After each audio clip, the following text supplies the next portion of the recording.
اللہ جو فرماتے ہیں یا ایھا الذین آمنوا ان الذین آمنوا، آخر ہیں کون؟ اللہ جو فرماتے ہیں وَإِذَا جَاءَكَ الَّذِينَ يُؤْمِنُونَ بِآيَاتِنَا، ہیں کون جو ایمان لائے؟ پہلے ایمان لانے والے کون؟ بلند آواز سے بولو، پہلے ایمان لانے والے کون؟ پہلے مصطفیٰ پاک کے ساتھ چلنے والے کون؟ قرآن سیکھنے والے کون؟ مدنی کے مدرسے کے طالب علم کون؟ نبی کے جانشین کون؟ نبی کے خلفاء کون؟ نبی صلی اللہ تعالی علیہ وسلم کا جہاں پسینہ گرتا ہے وہاں اپنے خون کے نذرانے پیش کرنے والے کون؟ صحابہ۔ جب ہیں ہی صحابہ تو یہ ایمان بناؤ، یہ اسلام ہے، این ایمان ہے۔ کتنی بڑی سعادت ہے، کتنی خوش نصیبی ہے کہ آدمی ساری زندگی عظمت صحابہ، شمائل صحابہ، مناقب صحابہ، مراتب صحابہ، سیرت صحابہ، صورت صحابہ، صحابہ پاک کے مشن کی ایک ایک شان کو بیان کرے۔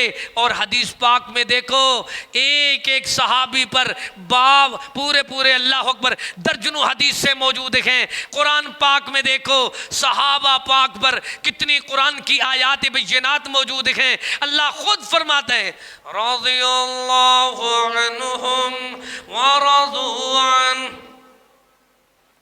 اللہ اس جماعت پہ راضی، یہ جماعت اللہ پہ راضی۔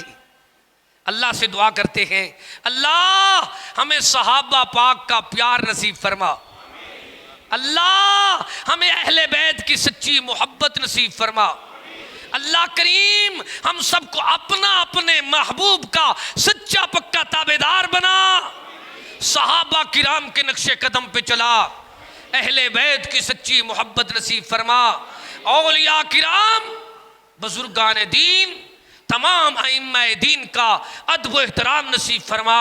جب تلک زندگی بخشی ہے اسلام پہ بخش دے، جب موت آئے شہادت اور ایمان کی موت نصیب فرما۔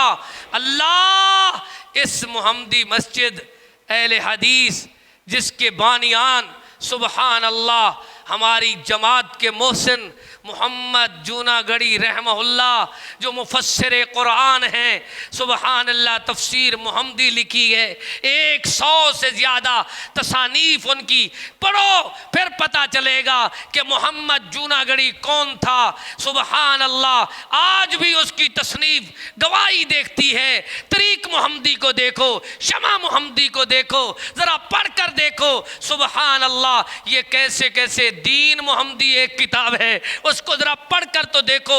محمدیات 100 کتاب ہے جو اس اللہ اکبر بزرگ نے اس مسجد کے بانیان میں سبحان اللہ اس عظیم ان کے دادا نے لکھی ہے۔ ہم دعا کرتے ہیں اللہ جونا گڑھی صاحب کے پورے گھرانے کو اللہ شاد و آباد فرما، اللہ ان کو ان کا سچا جانشین بنا، ان کی جتنی تصنیف ہے وہ ساری کی ساری تصنیف کی اشاعت کرنے کی انہیں توفیق عطا فرما۔ یا اللہ جتنی لوگ نیک مرادیں نیک ارادے لے کر آئے ہیں سب کے نیک مرادیں نیک ارادے پورے فرما۔ الہ العالمین ہمارے وطن دیش پاکستان کو امن کا گہوارہ بنا، یا اللہ پاکستان کو تا قیامت تک شاد و آباد فرما۔ جو پاکستان کے محافظ ہیں اللہ ان کی حفاظت فرما۔ الحمدللہ رب العالمین۔ دعا کی درخواست ہوئی ہے، سب بھائی دعا کریں خصوصی طور پہ بیماروں کے لیے، لاچاروں کے لیے، جتنی دوست آئے ہیں